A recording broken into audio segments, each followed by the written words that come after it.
İbn Əbu Dünya rahiməhullah səhih sənədlə buyurur ki, Həsən el-Basri rahiməhullahın belə dediyini eşitdim.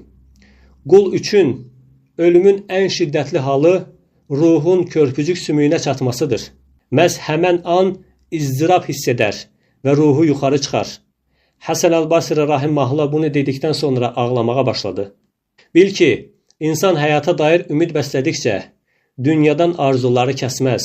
Nəfsini dünyanın ləzzətlərindən, günahlar və digər şəhvətlərdən qoruya bilməz. Şeytan ona ömrünün axırlarına yaxın tövbə etməyə təlqin edər.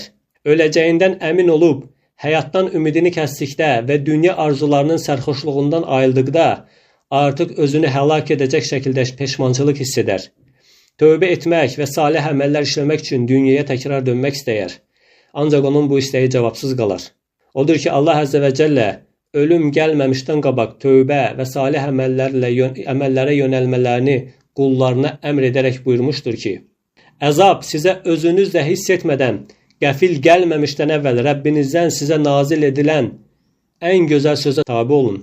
Sonra kimsə deməsin ki, Allaha qarşı etdiyim etinasızlıqlara görə vay mənim halıma, həqiqətən mən dinə və dində olanlara rişxənd edənlərdən idim. Zümər surəsi 54, 55, 56-cı ayələr.